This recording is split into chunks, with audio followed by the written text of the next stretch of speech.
Hello everyone and welcome back to my channel. Mind of an Empath here. Today I'd like to share an article I came across that I found very interesting. I hope you guys enjoy and let me know what you think in the comments. The Alpha Empath, where strength and sensitivity meet. The mental picture most people come up with when discussing empaths is not necessarily a flattering one. Empaths are often assumed to be meek as well as melodramatic, hypersensitive, anxious, and codependent. Part of the preconceived expectations around these sensitive souls is because many empathic people can, in fact, embody behaviors associated with those traits. For the average empath, day-to-day life can be overwhelming. In addition to being barraged by other people's thoughts and emotions coming in from all directions, there's also the onslaught of other sensory overload. Many, if not most, empaths you'll meet are also hypersensitive to things like light, sound, and sense, among other things. As such, what someone else assumes to be melodrama or codependency can actually be extreme overwhelm from all their senses on hyperdrive and needing to depend on their partners or friends to take care of them when they're paralyzed from overexposure. This does not mean that empaths are weak, not in the least. In fact, many empaths also exhibit what are traditionally seen as alpha traits, albeit in different scenarios than may normally be associated with alpha types. They can be gentle and strong. Do you know how many empaths go into careers in which they're of service to the most vulnerable members of society? A lot. If you sat down and spoke with a random group of nurses, hospice workers, and animal rehabilitators, you'd discover a startling number of them are deeply sensitive, empathetic people. They were drawn to those careers because they're so affected by the suffering that they wanted to do something, anything, to help. This is where the strength aspect is made apparent. Sure, some of these healers might seem quiet and meekish, but consider for a moment just how strong a person has to be to work with people and animals who have chronic or terminal illnesses.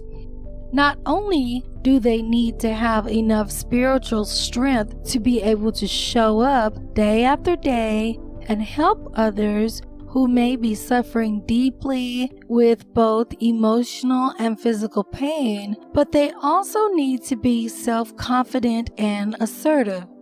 An elder with dementia may well lash out at a nurse for daring to give her medication she needs. A child who's facing yet another treatment for pediatric cancer needs a nursing team that will be both encouraging and compassionate. An injured animal that doesn't know what's going on and needs to be restrained in order to be healed will cry out piteously. Imagine the levels of strength and courage that are needed on a daily basis to do this work. They can also be natural leaders. An alpha empath can be incredibly successful in a leadership role because she or he has the ability to negotiate with the help of empathic awareness. When you can sense what the people in your board meeting are feeling, you can work the room accordingly. getting the naysayers enthusiastic, calming the fretful, and reassuring the hesitant. Alpha empaths lead in a very human, connected way.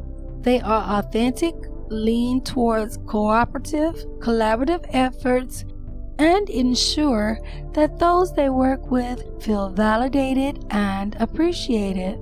They become the true heart of an organization, the central hub from which guidance, delegation, praise, and encouragement can flow.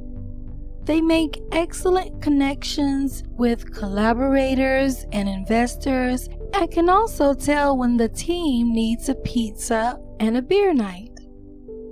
An empathetic boss might tune in when one of their employees is having a hard time, even if they've been wearing the "I'm fine" mask while at the office. They're understanding, compassionate, and can work with people to sort out solutions that work for all involved instead of being uncompromising and demanding. They have no patience for abuse. One major downside to being an empath is that since they're extremely giving, kind lovers, a lot of partners, particularly narcissists, hone in on empaths because they want to keep them as pets. Empaths are pretty much their ideal partners, as these sensitive folks generally tolerate a lot of negative and abusive behavior because they can see the pain and the origins behind those damaging actions. Being able to fend off narcissistic predators needs a lot of strength, self-assurance, and the ability to tolerate absolutely no bullshit, even if they understand where it's originating. The alpha empath can have compassion for a person suffering, but also mean that "I love you unconditionally" does not mean I will tolerate your mistreatment and cruelty towards me forever. There is also no tolerance for poor behavior towards them in the workplace, whether it's a manager who treats them unfairly or a colleague who isn't pulling their own weight and dumping extra work on them. They'll stand up to anyone who mistreats them, and although they'll do so with a measure of understanding and compassion, they won't back down from defending their principles. They are unlikely to be manipulated. Building upon the previous point, some empaths end up being manipulated and mistreated, particularly by narcissistic and other self-serving types, because those kinds of people know that empaths hate the thought of causing other people pain or suffering. A bit of a guilt trip here, some gaslighting there, or even a full-on emotional assault meant to wear down the sensitive one usually works wonders for the manipulator to get what they want. This doesn't fly with an alpha empath. They'll just raise an eyebrow and remind the person that they know where the door is and they are welcome to walk back out through it. Being empathetic, this particular alpha will also be able to see through the cleverest attempt at covert manipulation, since he or she can sense where the person is coming from. This makes it easy to dodge and regroup and to even turn the manipulator's attempts back on them. They have incredibly fulfilling relationships. When thinking about alphas, most people assume that they're arrogant and demanding, but that's not necessarily the case. A person who is both empathetic and naturally dominant can be one of the best types to have a relationship with. They'll be aware of their own needs and wants, but won't put those ahead of everyone else's. And also, they may have specific ideas about how they want a household run. They also want to ensure that everyone else is heard, acknowledged, and has a fair say in domestic situation. When your partner is both an empath and an alpha, chances are good that this person will be able to sense and anticipate your needs before you even realize you have them.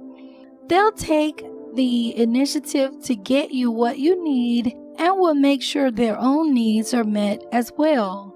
There is no room for resentment or passive aggressiveness with this person. Those aren't their style. If there's a problem that needs to be addressed, they'll step up and take actions to sort it while also ensuring that they're approaching you in a manner that's understanding, compassionate, and supportive. They're not out to cause any harm, but are rather aiming to work with you to achieve the best outcome for all involved. Alright guys, so that was the article. Once again, it was by Catherine Winter from Conscious Rethink. I'll put the link in the descriptions, but I just thought this was a very interesting article, and this reminds me of an empowered empath. So just let me know what you guys think in the comments. If you like this video, give it a thumbs up. If you're new here, subscribe for more content. Hit the notification bell so you will be notified when I upload a new video. And I hope everyone has a great day.